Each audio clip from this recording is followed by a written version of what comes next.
캘리포니아주에 계속되는 불볕더위로 전력 공급에 비상이 걸리면서 순환 단전 가능성이 커지고 있습니다. 한편 실내 에어컨 사용이 늘며 냉방병에 대한 우려도 커졌습니다. 오하이오주에서 1살 배기 아들을 뜨거운 차량에 방치해 숨지게 한 남성이 경찰에 체포됐습니다. 멤피스에서 새벽 조깅을 하던 여성을 납치한 용의자가 체포됐습니다. 피해 여성은 사흘 만에 숨진 채 발견됐습니다. 오늘 새벽 다운타운의 한 호텔 앞에서 총격 사건이 발생해 한 명이 목숨을 잃었습니다. 놀스리치에서는 약혼 파티장에서 총격이 벌어져 한 명이 숨졌습니다. 캘리포니아주 해변에 사람의 살을 파먹는 미니 상어벌레가 나타나 해안가를 찾는 시민들의 주의가 필요합니다.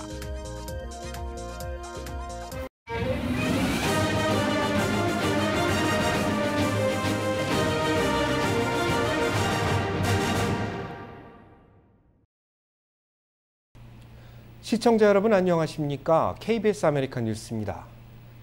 연일 100도를 넘나드는 불볕더위가 이어지며 전력 공급에 차질이 발생하고 있습니다. 에너지 비상주의보까지 내려지면서 순환 단전 가능성이 커지고 있습니다. 캘리포니아 독립시스템운영국이 에너지 비상주의보를 발령했습니다. 폭염이 이어지며 에어컨 가동이 늘어난 데 따른 것입니다. 독립시스템운영국은 오늘 하루 전력 수요를 5만 1,145kW로 예상했는데 이는 지난 2006년 집계된 5만 270kW를 뛰어넘는 수치입니다.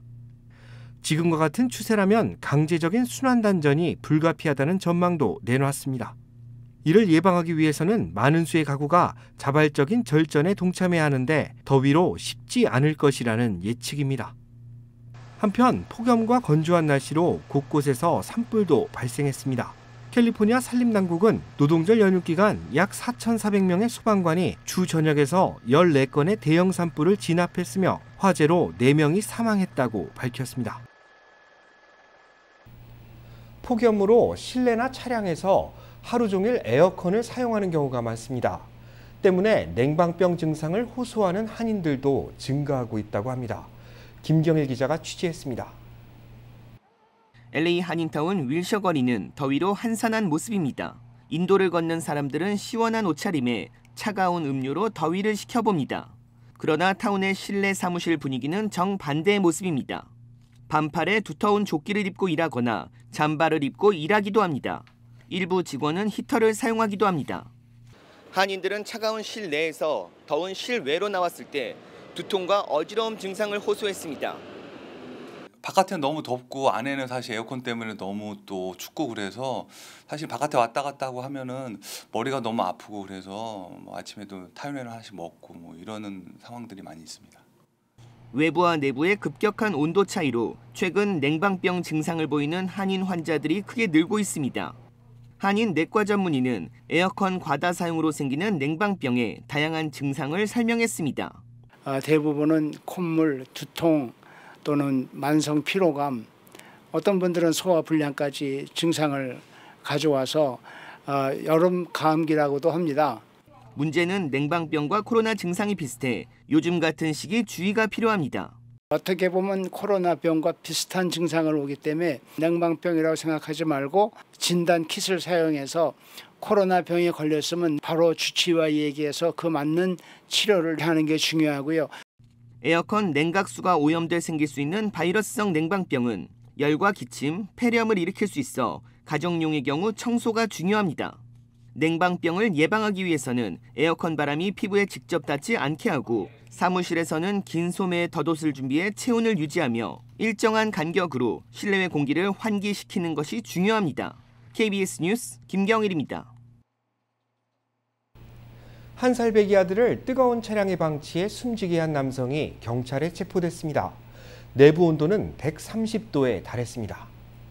뉴필라델피아 경찰국은 집에서 쉴 때 방해받고 싶지 않다는 이유로 1살 배기 아들을 차 안에 방치해 숨지게 한 10대 아버지를 체포했다고 밝혔습니다.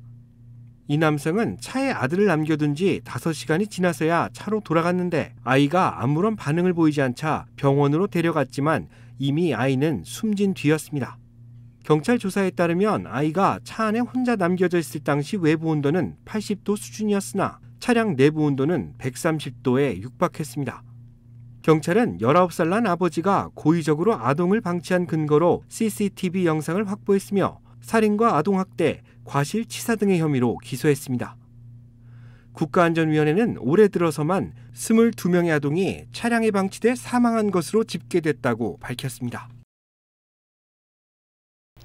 새벽 조깅에 나섰던 여성이 납치돼 실종된 사건의 용의자가 경찰에 체포된 데 이어 피해 여성이 실종 사흘 만에 숨진 채 발견됐습니다.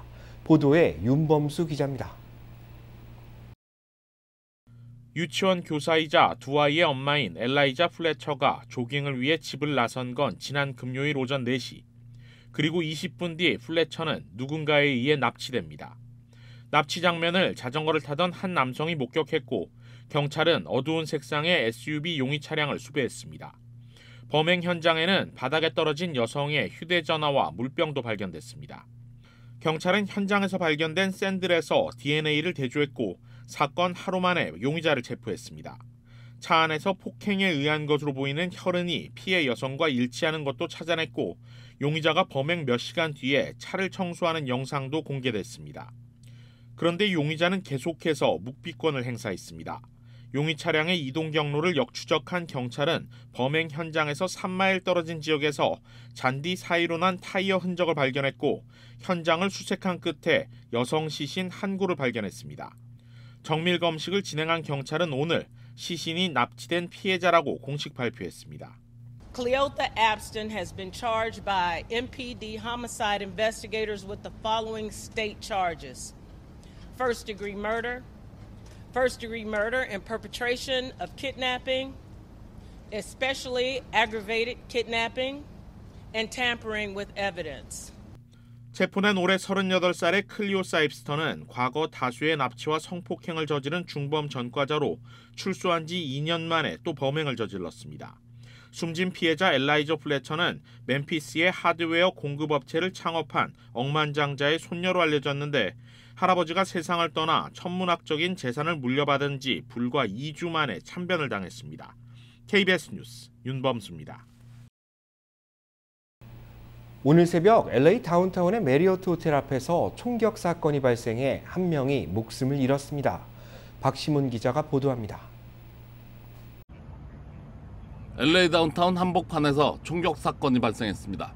오늘 새벽 4시 50분쯤 신고를 받고 출동한 경찰은 메리어트 호텔 앞에서 총상을 입고 의식을 잃은 채 쓰러져 있는 피해자를 발견했습니다. 피해자는 현장에서 숨진 것으로 알려졌는데 신원은 아직 공개되지 않았습니다. 총격을 가한 3명의 용의자들은 흰색 롤스로이스를 타고 올림픽 동쪽 방면으로 도주했습니다. 총격 현장은 LA의 중심부로 극장과 호텔, 식당 등이 몰려 있어 관광객들이 많이 찾는 지역입니다. 이곳을 찾은 여행객들은 LA의 치안에 대해 우려를 표하고 있습니다.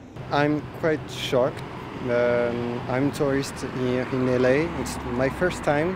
I spent 8 days here and I was safe. So I'm not worried. But 경찰은 현재 백인 또는 히스패닉계 3명의 용의자를 쫓고 있는데 총격을 가한 용의자는 6피트 2인치 키에 권총으로 무장했다고 밝혔습니다. 놀스리츠에서는 약혼 파티 도중 일어난 언쟁이 총격으로 이어져 한 명이 숨졌습니다. 지난 일요일 밤 11시 신고를 받고 출동한 경찰은 연회장 주차장에서 총상을 입은 29세의 남성을 발견했습니다. 남성은 상체에 여러 발의 총상을 입었으며 현장에서 숨졌습니다. 숨진 남성은 약혼 파티의 게스트였던 것으로 전해졌습니다. 총격을 가한 용의자는 40살 남성으로 축하 파티 도중 피해자와 언쟁을 벌이다 총격을 가했습니다. 이 용의자는 사건 직후 현장을 벗어나 도주했는데 경찰은 아직까지 행방을 찾지 못하고 있습니다. KBS 뉴스 박시몬입니다. 지난 주말 대학가 인근에서 열린 파티에서 총격 사건이 발생해 2명이 숨지고 5명이 다쳤습니다. 이번 총격은 파티 참석자 간 다툼에서 비롯됐습니다. 총격 피해자 7명 중 2명은 병원에서 치료를 받다 결국 숨졌는데 경찰은 현장에서 범행에 사용된 소총과 권총을 증거로 수거했습니다. 노폭경찰국은 이번 총격으로 무고한 희생자도 속출했다고 밝혔습니다. 노폭주립대학교 재학생도 피해를 입었는데 파티장 인근을 지나다 총격을 받았습니다. 경찰은 파티 중 싸움이 발생해 누군가 먼저 총을 쏘기 시작했고 결국 참사로 이어진 것으로 보인다며 수사를 확대할 방침이라고 발표했습니다. 뉴욕시에서 발생하는 범죄가 지난해보다 30%나 급증한 것으로 나타났습니다. KBTV 전상희 기자가 취재했습니다.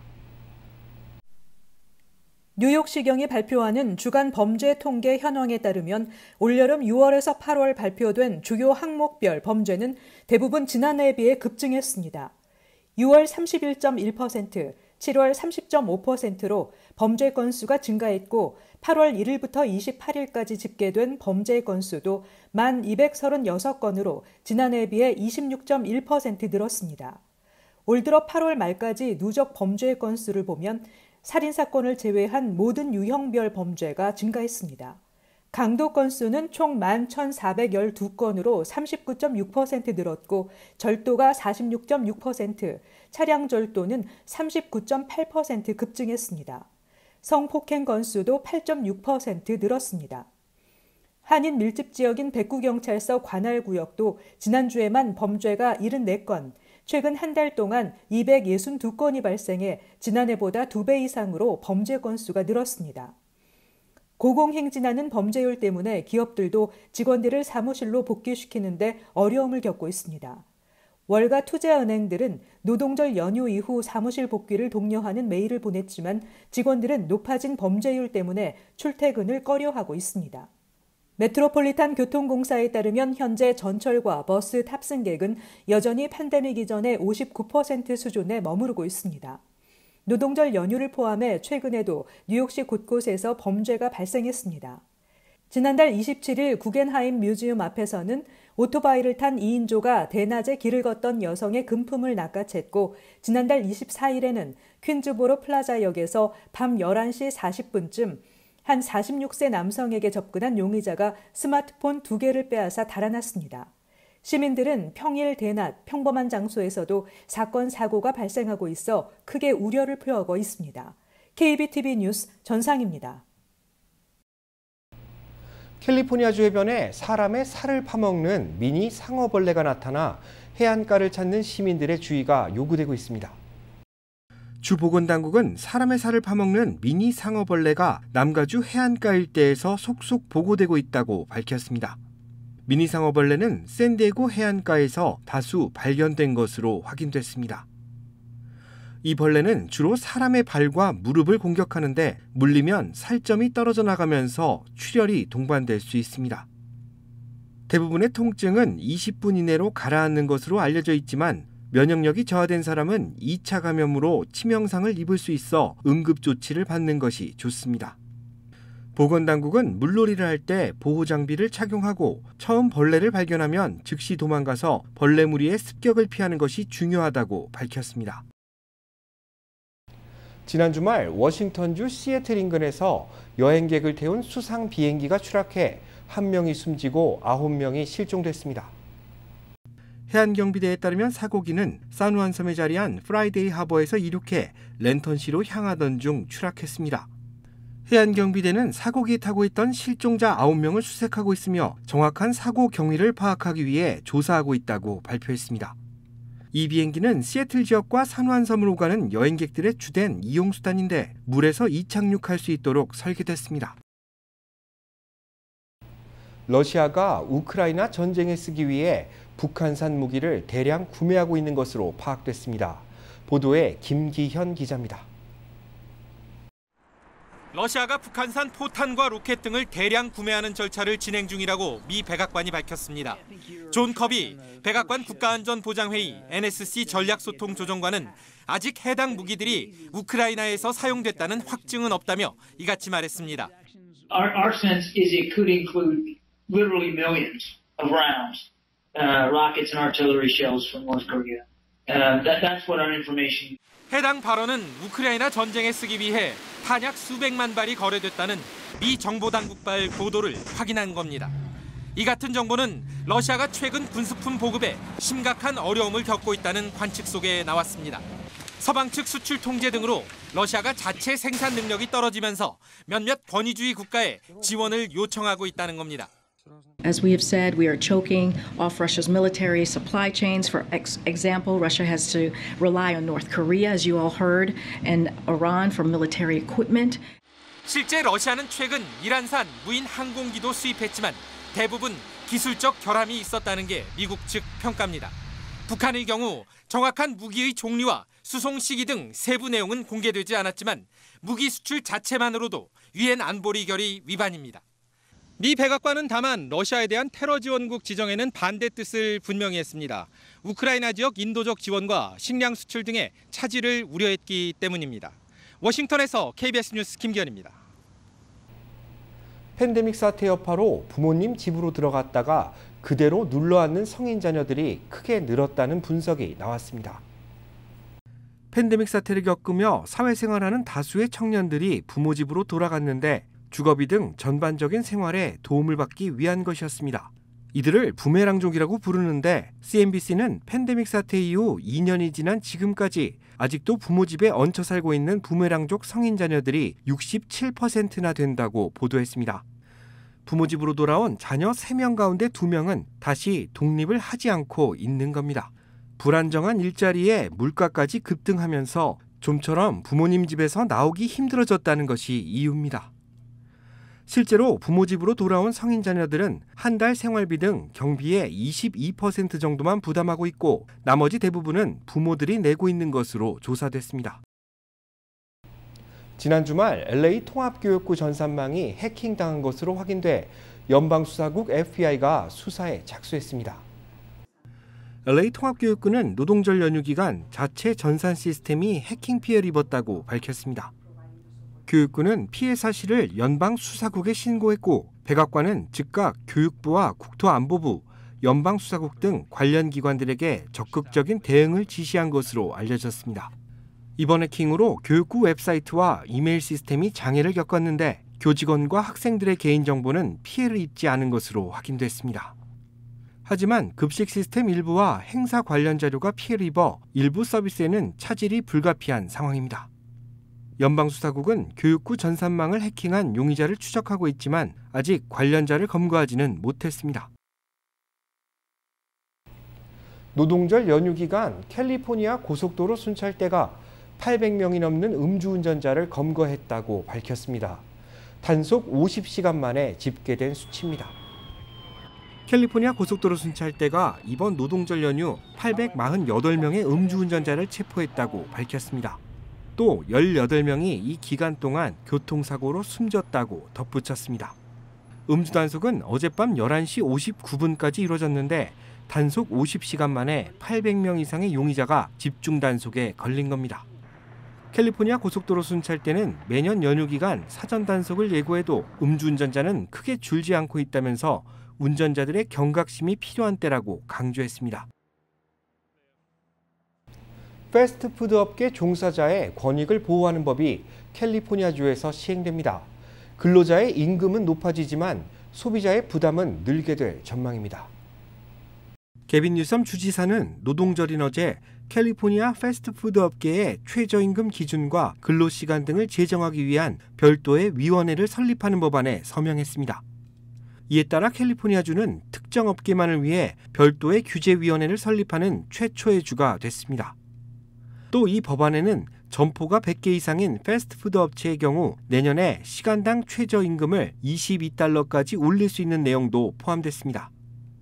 이는 주정부 기준인 $15에 비해 47% 높은 것입니다. 국제 프랜차이즈 협회는 패스트푸드 근로자의 임금 인상은 결국 가격 상승으로 이어질 것이며 소비자 부담이 최소 20%가량 늘어날 것이라고 지적했습니다. 미네소타주의 한 할머니가 자신의 91번째 생일을 맞아 수천 미터 상공을 하는 비행기에서 뛰어내렸습니다. KBTV 김은지 기자입니다. 올해 91번째 생일을 맞은 아이다 셰넌 할머니가 스스로 생일을 자축하기 위해 아찔한 모험을 즐겼습니다. Life would be pretty dull if you don't embrace adventures. I like taking risks. I think I was born that way. 셰넌 할머니가 다니는 투시리스 교회의 회원들은 그녀의 일생일대 스카이다이빙 경험을 위해 기금을 마련했습니다. 셰넌 할머니는 이번 달 91세를 맞이했고 90세가 되던 지난 해를 자축하기 위한 것이라고 전했습니다. I went ziplining on my 80th birthday, and someone asked me what I was going to do next, and without even thinking about it, I said, "Oh, I'll just go skydiving." 비장하게 준비를 마친 셰넌 할머니는 스카이다이빙을 하기 위해 비행장으로 옮겼습니다. Ready to do it. Just ready to do it. There you go. Okay, that's what I like to hear. She's like the real Wonder Woman. She's strong and loves the people. My grandma is super adventurous and she's so caring and loving. I feel like everybody who is around her feels super included and feels super cared for. And, you know, she's somebody who is always going to show up for you no matter what. 수천 미터 상공을 나는 비행기에서 셰넌 할머니는 또 다른 도약을 위해 뛰어내렸고 당당하게 미소를 지어 보였습니다. Minute or two, it's going to be kind of scary because you have to wait for the chute to open. But after that, I expect to be able to look down on God's earth and enjoy what God has created. 용감한 도전으로 시작된 91세 할머니의 비행은 착지까지 완벽했습니다. 10명의 자녀를 두고 80대까지 일을 해왔던 셰넌 할머니는 무언가를 얻기 위해서는 감수해야 하는 위험을 받아들여야 한다는 메시지를 강조했습니다. We're made to be together. We're made to need each other. We were created. Everybody say free fall. To do good things. Free fall. For each other. KBTV 뉴스 김은지입니다.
KBS 아메리칸 뉴스 마칩니다. 시청해주셔서 고맙습니다.